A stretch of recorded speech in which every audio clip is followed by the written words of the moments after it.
미국이 저렇게 중국을 막으면서 우리한테는 어떻게 보면 새로운 기회가 또 생길 수도 있는 거죠. 중국을 배제하면 이런 나라들이 역할을 해줘야 되는데 그중에서 종합적인 산업 분야에서 역할을 해줄 수 있는 나라가 한국이다. 특히 쪽 산업은 거의 미국 시장을 장악하다시피 할 가능성이 높습니다.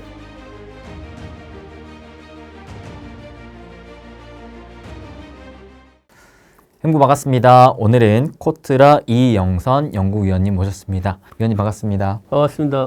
네. 저희 채널 처음 나와주셨는데 이번에 이렇게 미중 FDI 전쟁 그러면 한국의 선택은 무엇인가 라는 책과 함께 나오셨거든요. 일단은 저희 채널 시청자분들께 간단한 또 자기소개와 함께 책 소개 부탁드리겠습니다. 안녕하세요. 코트라에 근무하고 있는 이영선 연구위원입니다. 저는 이제 코트라에서 한 31년째 근무를 하고 있고요. 현재는 중앙대학교 창업경영대학원에서 겸임교수로 FDI하고 기후변화를 강의도 하고 있습니다. 근데 위원님 이 책은 또 어떠한 배경으로 쓰게 되셨나요? 저희가 이제 코트라가 국내 근무하고 해외 근무를 이제 교대로 합니다. 근데 제가 이제 해외 근무를 한 5번 정도 했는데요. 2020년에서 2023년에 미국 시카고에 근무를 했습니다. 그 당시에 반도체, 배터리 이런 기업들이 미국에 대대적으로 투자를 결정을 하고 시작을 한 때였습니다. 그 당시에 우리 기업들이 미국에 저렇게 많이 투자하면 산업 공동화 우려가 있다 이런 우려도 많이 언론에서 얘기를 했었습니다. 그래서 한국과 미국이 서로 윈윈할 수 있는 투자 전략이 없을까 그걸 한번 제안해보고 싶어서 책을 쓰게 됐습니다.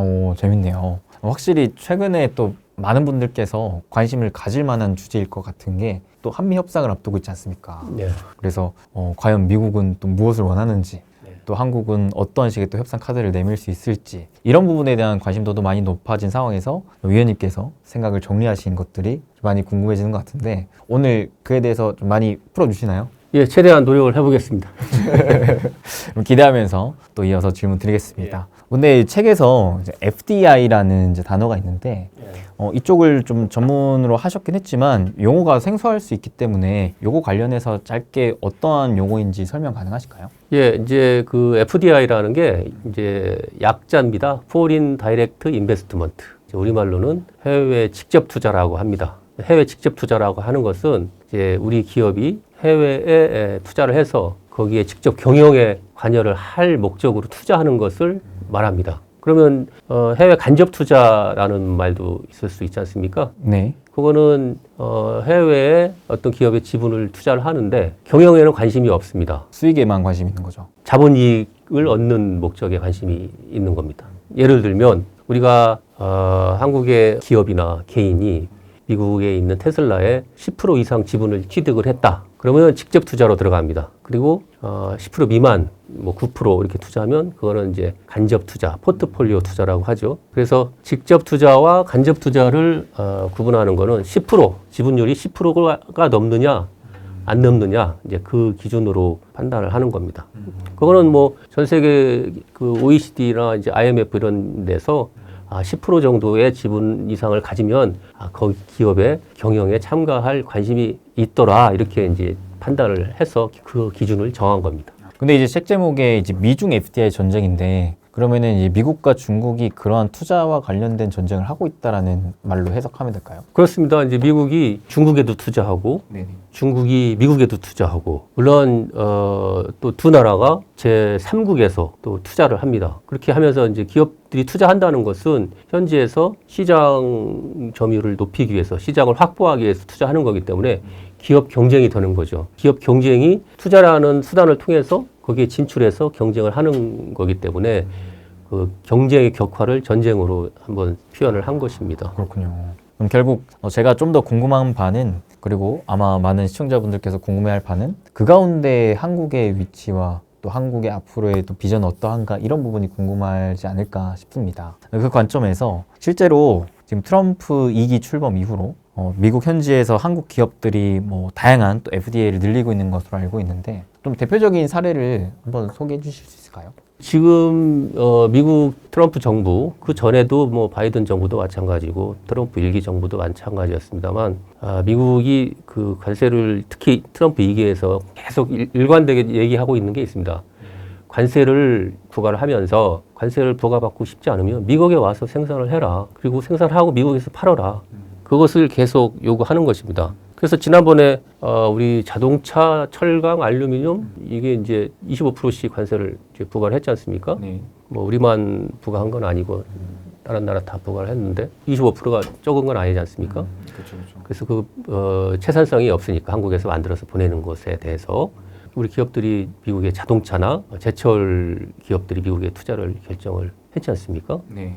그게 이제 최근에 나타나고 있는 현상입니다. 그래서 실제로 현대차 그룹의 대규모 투자가 또 발표가 됐었잖아요. 그래서 이제 그런 것들에 있어서 확실히 많은 분들이 좀 놀래기도 했고 이거에 대해서도 의견이 많이 갈리시는 것 같아요. 가령 투자를 해서 이제 뭐 관세를 피함으로 인해서 뭐 수익성도 확보하고 추가적인 이제 미국에서의 수출 확대 이런 부분도 기대를 하시는 반면 또 한편으로는 야 저렇게 공장을 계속 미국으로 주면 우리 산업 뭐 뺏기는 거 아니냐? 이게 과연 이제 수익성이 있는 투자이냐? 이런 좀 부정적인 의견도 있는 것 같거든요. 그러면은 위원님께서는 최근에 그러한 대미 관련 투자에 대해서 어떻게 생각하세요? 우리 기업들이 미국 시장을 잃고서는 글로벌 경쟁력을 유지할 수 없고 글로벌 규모의 경제를 유지할 수 없습니다. 논란이 뭐 산업 공동화다 뭐 이런 얘기도 있고 하지만 우리 기업들이 미국의 시장을 빼앗겨서는 더 큰 산업 공동화가 산업이 안 좋아질 수 있기 때문에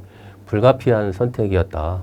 이렇게 생각을 합니다. 그리고 산업 공동화도 약간 좀 과장된 부분이 있습니다. 우리 기업들이 한국 시장을 한국에서 기업이 설립이 됐고 한국에서 성장했는데 그거를 다 미국으로 한국 시장을 포기하고 옮긴다. 이것도 또 현실적이지는 않습니다. 그래서 산업 공동화는 과도한 우려인 부분은 있는 건 또 사실입니다. 현재 상황에서 사실 이러한 투자가 좀 불가피할 수밖에 없는 상황이라는 거네요. 그렇습니다. 미국이 뭐 최대 시장이고 미국에서 그 시장 점유율을 잃으면 즉 미국에서 성공을 해야 다른 나라에서도 성공을 할 수 있습니다. 그렇기 때문에 미국 시장을 지키기 위한 선택이었다. 이렇게 생각을 하고 싶습니다. 그러면은 이제 그러한 과정을 통해서 좀 어떠한 위기와 기회의 요인이 있다라고 볼 수가 있는 건가요? 예를 들어서 다른 나라의 얘기입니다만 한국의 건설 중장비 업체가 브라질에 투자했습니다. 네네. 투자할 때는 경기가 좋았습니다. 그렇지만 투자해가지고 가동을 시작한 일정 시점에 경기가 안 좋아져서 그 기업은 또 문을 닫고 비즈니스를 축소하고 했던 경우도 있고 또 제철소 투자도 했는데 그 당시에 중국산 가격 경쟁력이 높은 철강제가 전 세계적으로 팔리면서 브라질에서 생산한 제품이 가격 경쟁력이 떨어진 거죠. 그래서 그 기업이 투자 법인을 청산을 하고 매각한 경우도 있듯이 가장 큰 기회 요인과 위기 요인은 시장에서 발생한다고 생각하면 됩니다. 결국 그 시장으로 진출한다라는 취지로 투자를 한 거기 때문에 그 투자가 성공을 거두려면 실제 그 시장에서의 수요가 발생을 해야 되고 그렇지 못한다면 오히려 그게 또 위기를 직면할 수 있다는 그게 거죠. 핵심입니다. 근데 그런 관점으로 봤을 때 미국이라는 시장은 사실상 가장 큰 시장이기 때문에 그 시장을 타겟하기 위해서라도 이러한 투자는 사실 좀 필수 불가결하다. 이런 생각을 그렇습니다. 좀 가져볼 수 있는 거네요. 미국에서 물건이 잘 팔리면 다른 나라 사람들도 그걸 보고 저 나라 제품 잘 팔리는 제품을 더 수요를 합니다. 그래서 미국 시장을 잃으면 다른 나라 시장에서도 어려워집니다. 그래서 미국 시장은 그런 방향타적인 성격이기 때문에 꼭 지켜야 되는 시장이기도 합니다. 근데 한편으로 이제 미국에 계실 때 네. 그때 이제 반도체, 배터리, 한국의 주요 산업들이 미국으로의 대규모 투자를 발표했던 또 시기였다라고 말씀해 주셨잖아요. 근데 그때 이후로 또 뭐 바이든에서 트럼프로 정권이 바뀌고 하면서 뭐 가령 배터리 같은 경우에는 이제 보조금 축소라든지 이러한 좀 리스크 요인까지 발생을 하면서 이게 현지 수요뿐만 아니라 이제 정책의 변화 때문에도 이러한 투자가 좀 위기 요인이 될 수도 있다라는 좀 생각도 해보게 되거든요. 이에 대해서는 좀 어떻게 생각하세요? 사실 큰 문제죠. 왜냐하면 정부가 약속을 한 것이 정권이 바뀌었다고 해서 바뀐다는 것은 신뢰에 손상이 되는 문제입니다. 그렇죠. 그렇지만 미국의 어떤 보조금이라는 게 투자를 하느냐 안 하느냐 그 결정시키는 요소는 아닙니다. 촉진 요소는 될지언정 결정 요소는 시장입니다. 시장 요소를 보고 투자를 하는 거고 미국의 보조금이나 이런 것들은 투자를 이미 하는데 그걸 좀 더 크게 할 거냐 아니면 진행을 해서 빨리 완공을 할 거냐 이런 촉진 요인은 되지만 근본적인 투자 결정 요인은 아닙니다. 시장 요인이 근본적인 결정 요인입니다. 아, 그렇군요. 그럼 그만큼 최근에 이제 국내 많은 대기업들이 미국 쪽으로 계속 투자를 하는 이유는 그만큼 미국 시장을 매력적으로 봤기 때문이라고 이해를 해야 되는 것이고, 그 가운데 이제 보조금이나 이런 정책적인 혜택들에 있어서는 결정을 내리는데 그렇게까지 많은 비중을 차지하진 않는다라는 거네요. 그렇습니다. 보조금이나 이런 건 자기 기업들이, 투자 기업들이 비용을 낮추는 요인이고, 시장에서 수익을 창출하기 때문에 비용이 아무리 높아도 수익이 더 그 이상 수익이 얻을 수 있다면 기업은 투자를 하죠. 그럼 실제로 대한민국에게 미국이라는 시장은 충분히 계속 매력이 커져가고 있는 시장인 건가요? 순수하게 경제적으로만 봐도 미국은 계속 우리가 관심을 갖고 투자해야 될 나라입니다. 중국 기업들도 많이 이제 제조업이 많이 성장을 했잖아요. 그렇죠, 그렇죠. 점점 우리가 입지가 좀 좁아지는 건 또 사실이지 않습니까? 전통 제조업 분야에서는. 그래서 이제 첨단 쪽으로 많이 옮겨가야 되는데, 중국에서의 그런 시장 여건보다는 미국에서의 시장 여건이 우리 기업들한테는 더 좋은 건 사실입니다. 더욱이 미국이 중국을 특급 배제하기 때문에 그동안에 우리가 중국 때문에 그 가격 경쟁력이 떨어져서 많이 고전을 했지 않습니까? 우리한테는 새로운 기회가 또 될 수도 있습니다. 미국 시장이. 그러면 이제 우리 입장은 분명 미국이라는 시장 자체가 매력적이기 때문에 그렇게 투자를 해서 진출을 하는 것에 있어서는 긍정적이다. 그건 사실 굉장히 또 필요한 요인이다라고 볼 수가 있는 반면, 미국 입장에서는 그럼 어떤가요? 미국은 한국이 계속 들어와 주길 바라는 입장인 건가요? 미국이 중국을 배제하려고 하다 보니까 다른 제조업 강국이 필요합니다. 중국을 대신할 수 있는 제조업 강국이 일본도 될 수 있고, 독일도 될 수 있고, 한국도 될 수 있고, 대만도 될 수 있고, 중국을 배제하면 이런 나라들이 역할을 해줘야 되는데 그중에서 종합적인 산업 분야에서 역할을 해줄 수 있는 나라가 한국이다. 만약에 미국이 90년대 세계화 시대처럼 중국에서 생산해도 관계가 없어, 이렇게 되면 문제가 없죠. 근데 지금 중국에서 너무 생산을 많이 하고 중국이 생산 중간재나 최종재를 미국에 수출을 중단했을 때 미국이 우려하는 거 아니겠습니까? 그게 바로 이제 경제 안보에 대한 우려지 않습니까? 그런 우려가 없다면 문제가 없죠. 근데 우려를 하고 있기 때문에 중국을 이제 배제를 하려는 상황이기 때문에, 특히나 이제 그 중에서도 한국이 더 큰 역할을 할 수밖에 없는 경제적인 여건입니다. 그럼 위원님, 왜 일본이나 대만이나 이런 다른 기타 국가들이 아닌 한국이 핵심 요인이 되는 건가요? 한국은 예를 들면 무겁고 두텁고 길고 크고 뭐 이런 산업들, 그게 이제 철강, 화학, 자동차, 조선 이런 게 되겠죠. 그것도 강하지만 가볍고 얇고 짧고 작은 거, 반도체, IT, 화장품, 제약, 바이오 쪽, 이런 쪽이 강합니다. 제조업 경쟁력을 골고루 갖춘 나라가 거의 유일하다시피 합니다. 대만 산업은 전기 전자가 다입니다. 쉽게 말하면. 지금 우리가 알고 있는 팍스콘이니 뭐 TSMC니 다 전기 전자 쪽입니다. 일본의 대미 투자는 자동차입니다. 자동차 쪽으로 집중되어 있습니다. 그래서 일본의 투자가 자동차 쪽으로 많이 치우쳐져 있다는 거 말씀드리고요. 그다음에 일본이 디지털 전환에 상당히 늦습니다. 디지털 랭킹에서 한국보다 뒤에 있습니다. 그래서 이제 지금 모든 제조업들이 디지털 기술하고 융합이 되고 있는데 전환이 늦어진 거는 큰 약점이죠. 1996년에서 99년에 폴란드에 제가 있었습니다. 그 당시에 일본 대사관에서 저를 한번 찾아왔습니다. 한국이 왜 이렇게 적극적으로 투자하냐. 일본은 자기들이 투자할 기회를 정보를 주면 겐또 시마스 검토하겠습니다만 얘기하고 그냥 소식이 없다는 겁니다.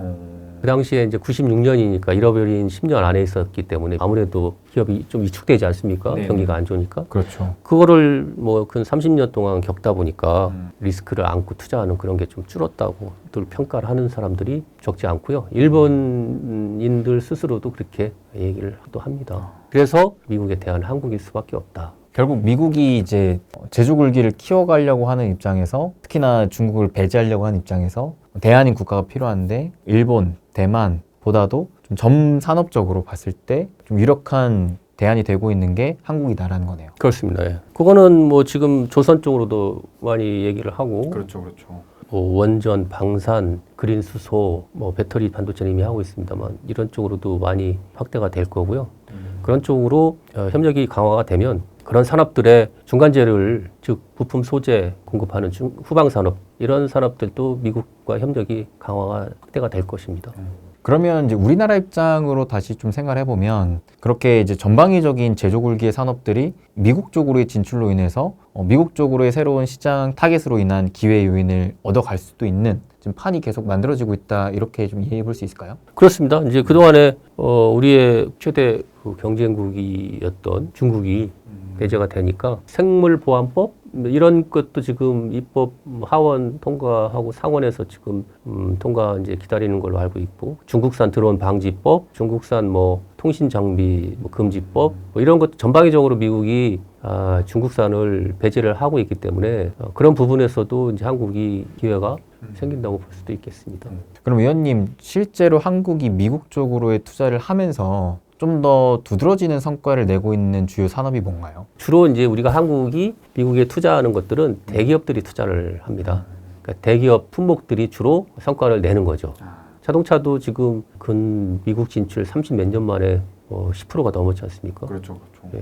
배터리도 지금 당장은 시장 점유율이나 뭐 이런 쪽에서 아직 나타나고 있지는 않지만 이제 대부분 공장들이 2025년 뭐 제가 알기로는 2026년 이때 좀 완공이 될 걸로 예상이 되는데 지금 배터리 3사가 다 투자를 하지 않습니까? 네. 그 완공이 되면 이거는 뭐 전기차뿐만 아니라 이 에너지원 자체가 바뀌는 거기 때문에 시장에 큰 변화가 있을 겁니다. 뭐든 뭐 수상 스키가 됐든 뭐 산악용 모터바이크가 됐든 다 이제 전기화로 되지 않습니까? 에너지 저장 장치 이런 것들 배터리가 이제 다 들어가고 하기 때문에 특히 그 배터리 쪽 산업은 거의 미국 시장을 장악하다시피 할 가능성이 높습니다. 지금 파나소닉이 투자를 하고 있지만 우리가 훨씬 더 많이 공장을 많이 짓고 있습니다. 이게 확실히 미국이 중국을 계속 배제하려고 하는 움직임이 있기 때문에 이러한 것들이 가능하다라는 거죠. 그렇습니다. 예. 미국이 계속 자유무역 체제를 지지하고 했으면 뭐 미국 시장에 와서 다 경쟁을 해라. 경쟁을 하면 가격 싸지고 미국 소비자는 더 좋아지니까. 그렇죠. 그러면서 우리가 옛날에 중국이 개방 WTO 2001년에 가입을 했는데 개방한 이후에 우리가 미국 시장에서 점유율이 조금씩 떨어졌을 겁니다. 중국산 제품의 경쟁에 밀려서. 근데 지금은 이제 뭐 140%로 하고 하니까 뭐 보호막이 되는 거죠, 우리한테는. 그래서 뭐 여러모로 지금 현재 상황이 미국이 확실히 한국을 좀 필요로 하는 입장이고 그럴 수밖에 없습니다. 한국은 네. 그렇기 때문에 좀 더 미국 시장으로의 기회를 잡을 수 있는 입장인 거네요. 그렇게 뭐 전문가들도 많이 얘기하고 있고 제가 현장에서 미국에 3년 있으면서 또 미국 그 기업들이 그렇게 또 기대를 합니다. 사실은 중국의 제조업 경쟁력은 전 세계가 걱정했던 사안이에요. 중국이 세계 경제 2위고 무역에서 뭐 1, 2위가 된다는 얘기는 어느 나라나 중국이 무역 상대국의 1, 2위라는 얘기거든요. 그래서 중국산이 너무 많이 들어와서 싸고 그렇죠. 자기네 자기전 산업들이 망가지고 이런 거에 대해서 전 세계 각국의 우려가 상당히 있었습니다. 이제 그런 상황이었는데 이제 미국이 저렇게 중국을 막으면서 우리한테는 어떻게 보면 새로운 기회가 또 생길 수도 있는 거죠.